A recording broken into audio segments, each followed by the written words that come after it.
retrouve dans cette vidéo pour vous donner mes conseils pour réussir vos visites immobilières. Lorsque vous mettez en vente votre bien, il faut penser à plein de choses, notamment la diffusion, la préparation du dossier de vente, mais également les visites.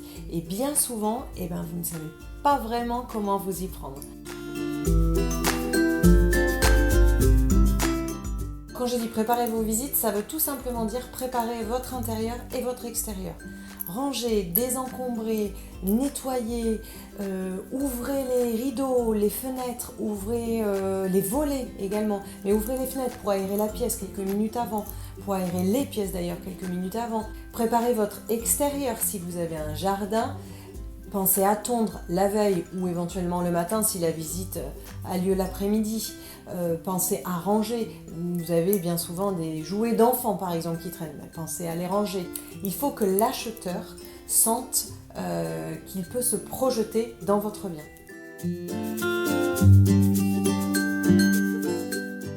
Dans ce dossier de vente que vous allez mettre en place, vous allez pouvoir y noter le montant de la taxe foncière, les comptes rendus des diagnostics techniques que vous avez fait effectuer, les travaux, en tout cas le montant des travaux et les factures si jamais vous avez effectué des travaux, l'entretien de la chaudière, bref, en fait, tout ce qui va pouvoir intéresser un potentiel acheteur.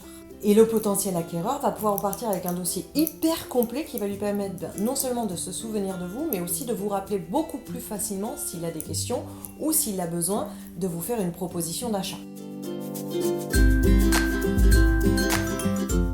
Lorsque vous commencez la visite, essayez de suivre un itinéraire relativement logique. Donc il est très important de commencer par les pièces à vivre.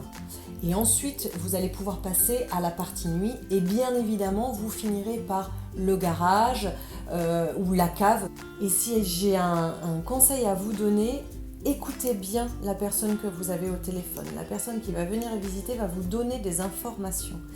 Écoutez bien ce qu'elle vous raconte parce que ça va vous permettre de lui montrer le point fort et l'atout de votre bien en premier.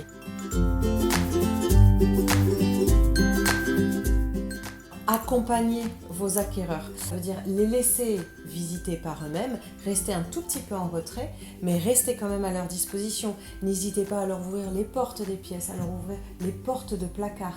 En fait, il faut que les futurs acquéreurs se sentent le plus à l'aise possible pour arriver à se projeter dans votre bien.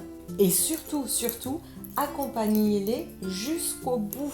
Donc si vous faites visiter votre maison, accompagnez-les jusqu'à l'entrée. Mais quand je parle d'entrée, je parle du portail de l'entrée ou éventuellement de la porte d'entrée si vous donnez directement sur le trottoir. Mais accompagnez-les vraiment jusqu'à la fin. Si vous avez un appartement, accompagnez-les jusqu'à la sortie de la résidence. C'est ce qui vous permettra en tout cas de clôturer cette visite et de reprendre contact avec eux éventuellement plus tard. Et voilà.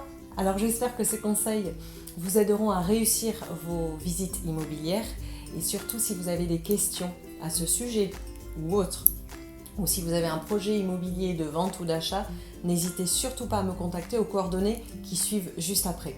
À bientôt.